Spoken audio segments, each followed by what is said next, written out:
प्यारे विद्यार्थियों, मैं doctor Santosh Kumar, assistant professor Hindi विभाग। विद्यार्थियों, आप ये जान ही रहे होंगे कि विगत 6 माह से कोविड-19 अर्थात कोरोना महामारी के वजह से हमारा आपसे दूर दूर का नाता हो गया है। लेकिन कॉलेज प्रशासन अर्थात Shri Vishwanath group of institute ने आपको हमसे जोड़ने के लिए अर्थात पठन पाठन को सुचारू रूप से आगे चलाने के लिए क्या किया है?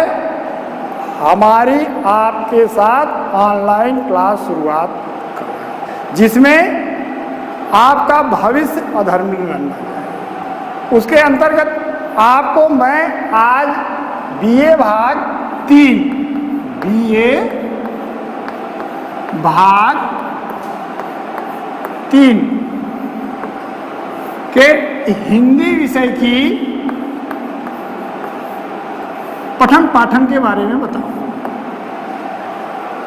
आप अभी तक प्रीवियस में और सेकेंड ईयर में हिंदी पढ़ते थे, वो 2 पेपर होता था। यहाँ पर आपका 3 पेपर है। पहला पेपर है प्रथम प्रश्न पत्र, प्रथम प्रश्न पत्र। क्या है आपका? अवधि काव्य, अवधि काव्य, ठीक। सेकंड प्रश्न पत्र है आपका द्वितीय प्रश्न पत्र, हिंदी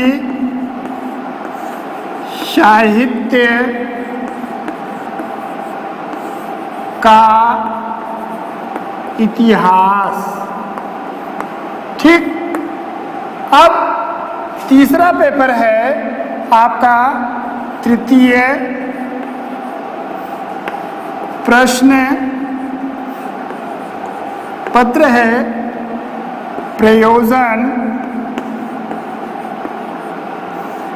मूलक हिंदी, ठीक। अभी तक आप बीए भाग 1 और 2 में एक पेपर पढ़ते थे काव्य, फर्स्ट पेपर, और दूसरा पेपर पढ़ते थे आप गद्य। लेकिन यहाँ पे 3 प्रश्न पत्र आपको मिलेगा और 3 प्रश्न पत्र में मैं आपको क्या पढ़ाऊंगा अर्थात किसकी जानकारी दूंगा? ये आप प्रयोजन मूलक हिंदी अर्थात तृतीय प्रश्न पत्र की, ठीक। अब इसमें आप ये सोचिए, ये समझिए कि ये 2 चीज़ तो आप शुरू से लेकर विगत वर्षों तक अर्थात सेकेंड ईयर तक इसका अध्ययन किया, फर्स्ट पेपर और सेकंड पेपर का। लेकिन यहाँ पे ये चीज़ आपकी नई है अर्थात ये साहित्यिक हिंदी से, साहित्य हिंदी से ये आपका अलग पेपर है। आपको रोचक लगेगा कि ये आखिर में है क्या चीज़? क्या चीज़? ये प्रयोजन मूलक है क्या चीज़, ठीक। थर्ड पेपर जो नाम है थर्ड पेपर, ठीक। थर्ड पेपर, इसमें प्रयोजन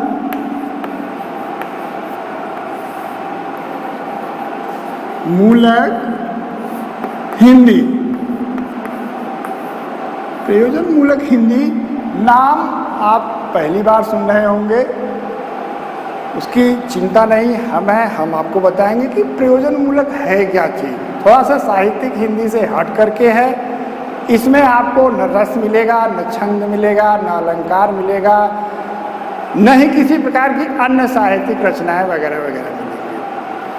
थोड़ा सा ध्यान दीजिएगा कि ये प्रयोजन अर्थात किसी विशेष रूप से जानी जाने वाली हिंदी, मूल में आधार में जैसे कोई चीज़ शुरू की जाती है, निर्माण किया जाता है, तो उसके लिए हमको क्या आवश्यकता पड़ती है, वो चीज़ हम आपको आगे बताएंगे। लेकिन यहाँ पे ध्यान दीजिए कि प्रयोजन मूलक हिंदी जो है ये थर्ड पेपर इस पेपर के अंतर्गत हम आप क्या क्या पढ़ेंगे।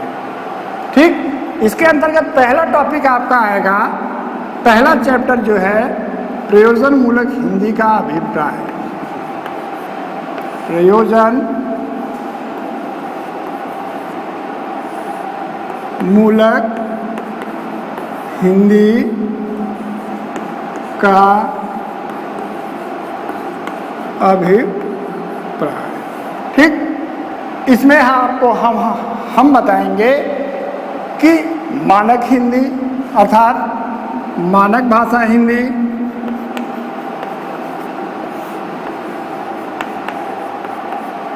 मानक भाषा हिंदी, संचार भाषा हिंदी,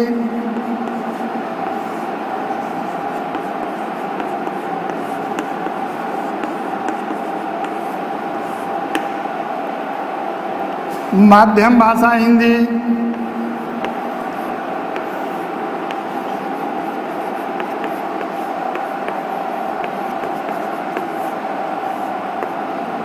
राष्ट्रभाषा हिंदी,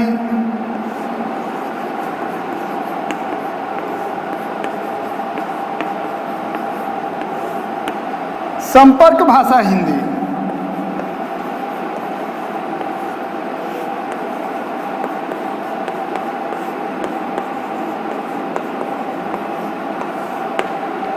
ये 5 चीज इसके अंतर्गत हम आपको बताएंगे। पहला है मानक भाषा, दूसरा है संचार भाषा, तीसरा है माध्यम भाषा हिंदी, तीसरा है राष्ट्रभाषा हिंदी और पांचवा है संपर्क भाषा हिंदी।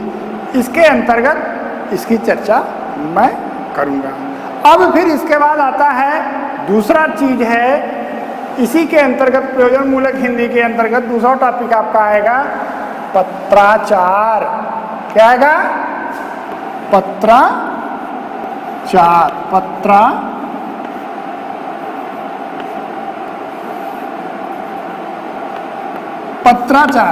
पत्राचार में पत्र लेखन सबसे बहुत बड़ी चीज है। पत्र लेखन आप जानते होंगे कि शुरू से कक्षा क्लास 6-7 से ही आपको लिखा जाता है, लेकिन आज वर्तमान में कह दिया जाए विद्यार्थियों आप सबको लिखने के लिए, तो कोई भी पत्र लेखन नहीं लिख पाएगा। इसी रूप में इसमें आपको हम बताएंगे पल्लवन क्या होता है, संक्षेपण क्या होता है, टिप्पण क्या होता है।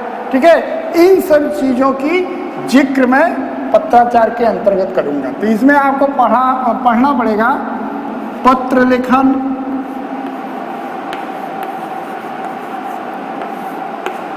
संक्षेपण,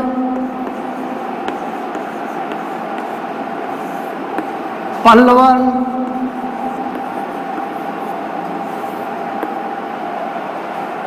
टिप्पण,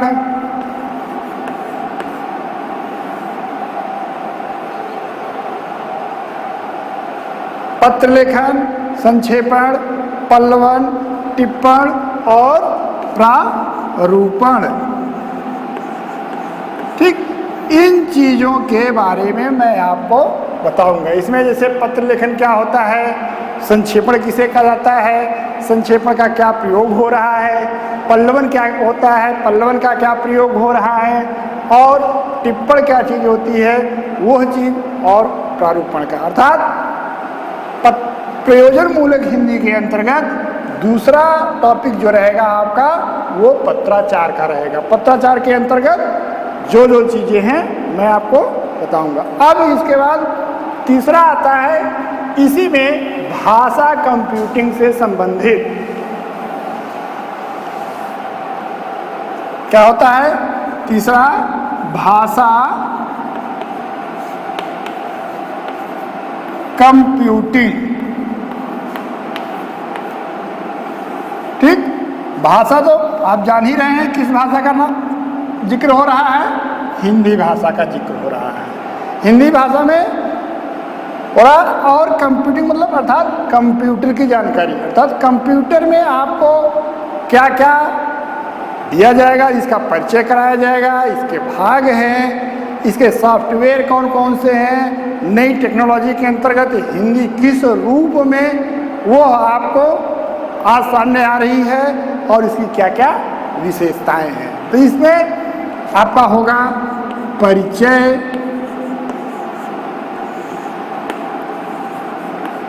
भाग, इसकी विशेषताएं,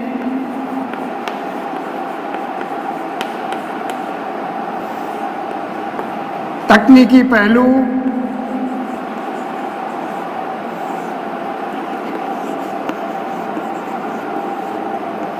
तकनीकी पहलू, ठीक। और इसके बाद इसके परिचय हो गया, भाग हो गया, विशेषताएं हो गई, तकनीकी पहलू हो गई, और इसके कौन कौन से सॉफ्टवेयर हैं जो हिंदी में आज वर्तमान समय में ये कार्य कर रहे हैं। और अंत में आ जाएगी आपकी भाषा, ठीक।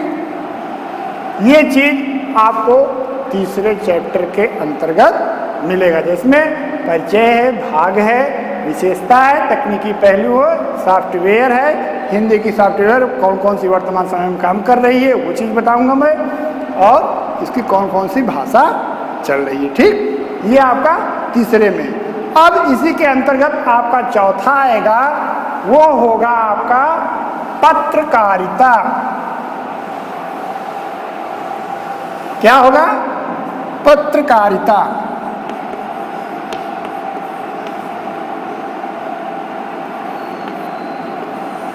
पत्रकारिता ये आपका चौथा होगा, ठीक। पत्रकारिता में देखिए कई पार्ट बन जाएंगे। पहला पार्ट होगा इसके कितने रूप हैं, फिर सेकंड होगा इसका समाचार लेखन है, फिर इसका होगा प्रारूप है, फिर इसमें आ जाएगा आपका सज्जा। तो पहले अंतर्गत आते हैं पत्रकारिता में जर्नलिज्म जिसको कहा जाता है, उसके अंतर्गत हम इसके देखते हैं पहले पॉइंट में विविध रूप। विविध रूप, विविध रूप में आप कितने प्रकार के होते हैं, जैसे खोजी पत्रकारिता हो गया, ग्रामीण पत्रकारिता हो गया, अनुसंधान जिसको खोजी के नाम से जाना जाता है, इसके बाद विज्ञान पत्रकारिता हो गया, संसदीय पत्रकारिता हो गया, खेल कूद पत्रकारिता हो गया, खेत खलिहान पत्रकारिता हो गया। कुल मिला के ये जान लीजिए कि 21 प्रकार की पत्रकारिता या 22 प्रकार की पत्रकारिताओं का हम अध्ययन आपको करवाएंगे। उसमें है जैसे पहला खोजी पत्रकारिता। खोजी पत्रकारिता, फिर ग्रामीण पत्रकारिता,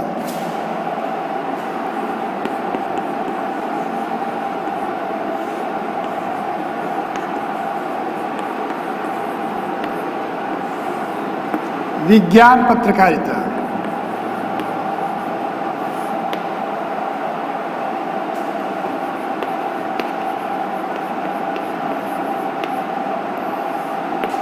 संसदीय पत्रकारिता,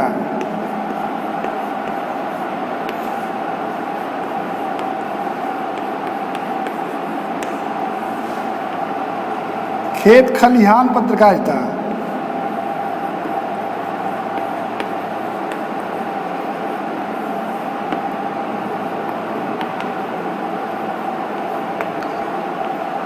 इसी प्रकार से कुल मिला के हमने बताया आपको फिल्म पत्रकारिता,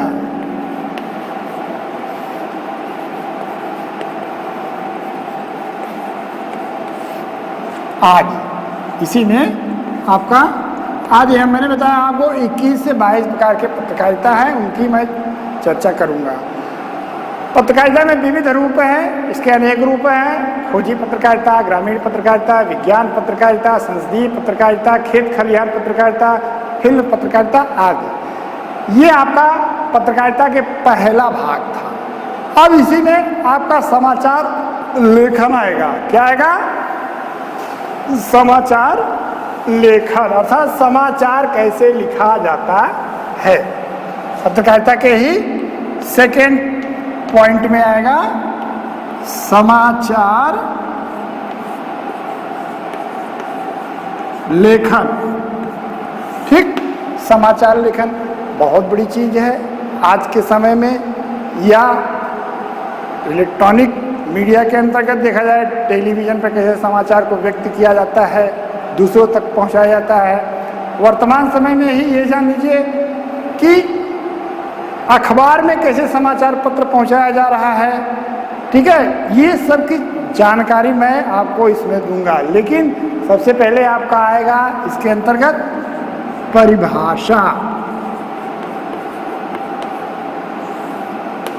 रूप, भाग।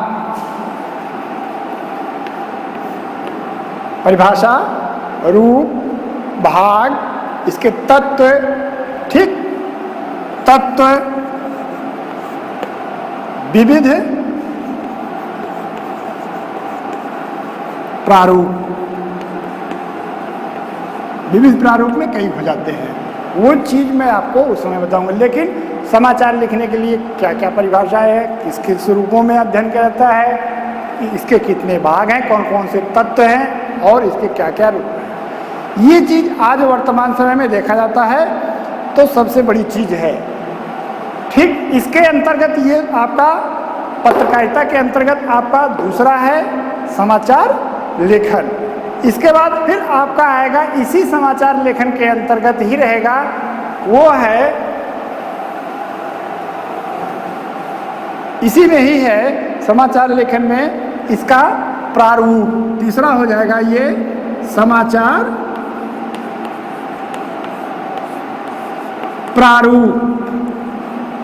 ठीक, अब समाचार प्रारूप में आपको दो चीज विशेष ध्यान देना है, एक इंट्रो है और एक शीर्षकीकरण, अर्थात इसमें ए हो जाएगा आपका आमुख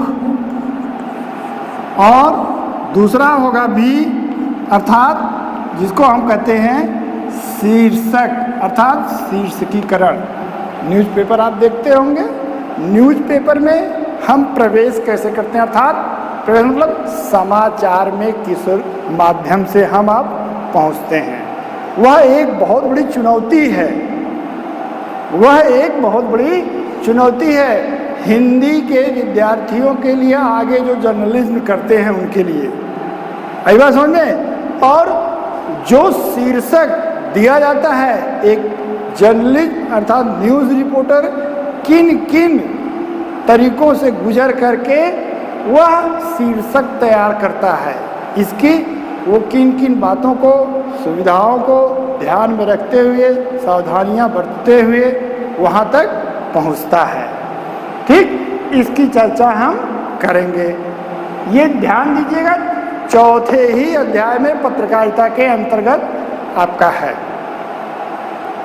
आई बात समझ में? अब इसी पत्रकारिता के अंतर्गत आपका चौथा आएगा, चौथा पॉइंट आएगा, वो होगा पृष्ठ सज्जा। क्या होगा? पृष्ठ सज्जा। पृष्ठ सज्जा मतलब समाचार अखबार में कि उसके अंतर्गत क्या क्या चीज़ से सजावट की जाती है कि समाचार पत्र सुंदर दिखे, इन सब बातों का जिक्र होगा। उसमें होगा आपका सजावट से लेके, जैसे लेआउट होता है, डिज़ाइन होता है, मेकअप होता है, इन सब के बारे में बताया जाएगा। जैसे लेआउट बी, डिज़ाइन, सी, मेकअप,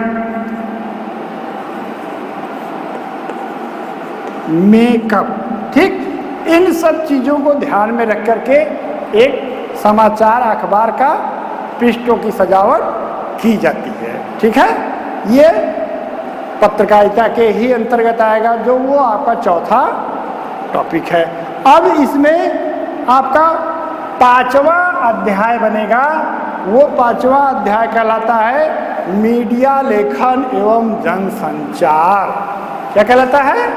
मीडिया लेखन एवं जनसंचार। पांचवा, मीडिया लेखन एवं जन संचार। ठीक। मीडिया लेखन, मीडिया लेखन क्या है? मीडिया दो प्रकार की, इलेक्ट्रॉनिक मीडिया और प्रिंट मीडिया। इलेक्ट्रॉनिक मीडिया में क्या क्या आता है? टेलीविज़न आता है आपका, रेडियो आता है आपका, चलचित्र आता है, इंटरनेट आता है, कंप्यूटर आता है। ये सब इलेक्ट्रॉनिक मीडिया होते हैं। और प्रिंट मीडिया क्या होते हैं? प्रिंट मीडिया आपके समाचार पत्र हुए, जिसको अखबार कहते हैं, पत्रिका हुई, मैगजीन के नाम से जाना जाता है, पर्चा हुआ, पोस्टर हुआ, पंपलेट हुआ, ये सब आपका प्रिंट मीडिया में आता है। ये सब किसके पास? जनसंचार, लोगों के पास तक पहुंचाया जाता है। इसका जिक्र किया जाएगा आपका 5वें चैप्टर में, जो है मीडिया लेखन और जनसंचार। इसमें आपको पहले हम बताएंगे संचार की परिभाषा।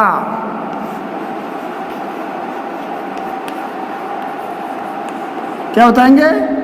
संचार की परिभाषा।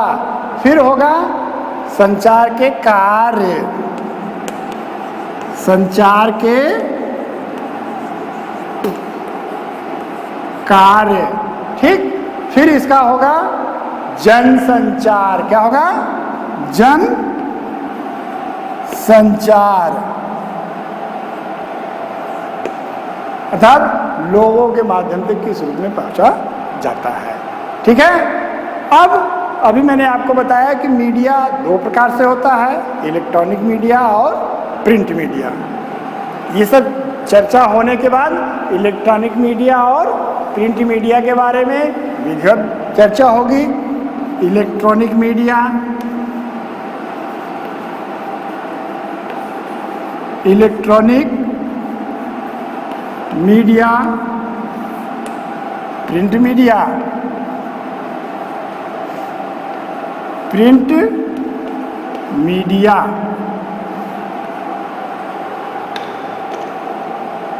इलेक्ट्रॉनिक मीडिया और प्रिंट मीडिया। इलेक्ट्रॉनिक मीडिया में मैंने आपको बताया टेलीविज़न,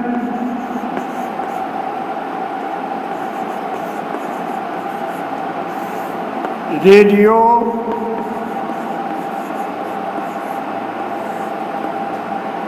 इसी को आकाशवाणी के नाम से भी जाना जाता है। ठीक है। रेडियो को आकाशवाणी के ही नाम से जाना जाता है। टेलीविज़न, रेडियो, फिल्म,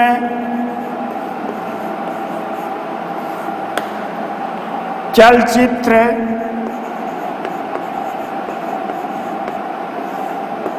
कंप्यूटर,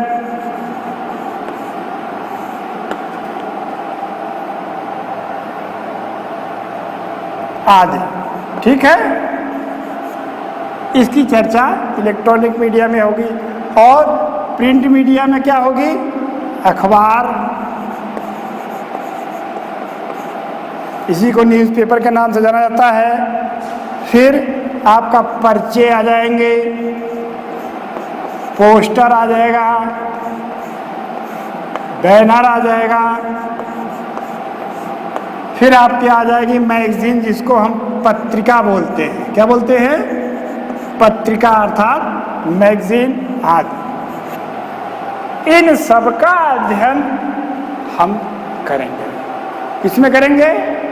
5वें चैप्टर में मीडिया लेखन और जनसंचार के ही अंतर्गत इन सब का अध्ययन किया जाएगा।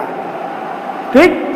अब इसी थर्ड पेपर के ही अंतर्गत आपका 6वां चैप्टर आएगा अनुवाद। क्या आएगा? अनुवाद।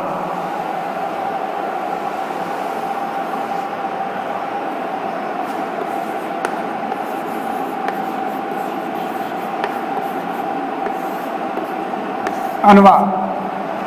अनुवाद बड़ी ताज्जुब चीज है कि हिंदी का ही हिंदी में अनुवाद, अर्थात किस रूप में, कैसे, कहाँ पे उसका प्रयोग होता है, ये आपको मैंने बताया कि प्रयोजन मूलक हिंदी के अंतर्गत ही देखा जाएगा। जैसे आज के समय में आप देखिए सभी के घरों में अच्छी खासी मोबाइल, एंड्रॉयड मोबाइल, लैपटॉप वगैरह देखने को मिल जाता है। मल्टीमीडिया युग चल रहा है। मल्टीमीडिया युग में ही हम आप इसका प्रयोग कर रहे हैं और हमारी जो भाषा हिंदी है उसका हम कैसे कैसे उपयोग कर रहे हैं। पढ़ने के लिए सब कोई पढ़ता होगा, पढ़ने के लिए सब कोई पढ़ता होगा हिंदी, लेकिन उसका मॉडल के हिसाब से, समय के हिसाब से, आधुनिकता को देखते हुए किस रूप में उसका अनुवाद करते हैं। जैसे मैं एक उदाहरण दे रहा हूँ, ये शब्द है वह जाता है। ये एक हिंदी का वाक्य है, हिंदी का पूरा शब्द है, वह जाता है। इसका कह दिया जाए अनुवाद करने के लिए हिंदी में ही, लोग बहुत ताज्जुब होंगे कि वह जाता है, इसका अनुवाद कैसे होगा। मैंने अभी आपको बताया कि सभी के घरों में अच्छा खासा मोबाइल है, लैपटॉप है, इन सब का आप अच्छा खासा प्रयोग कर रहे हैं। अनुवाद हिंदी में करना है, वह जाता है, लेकिन उसका प्रयोग हो रहा है इंग्लिश में। इसका अनुवाद कह दिया जाए हिंदी में, नहीं हो पाएगा, गलत है।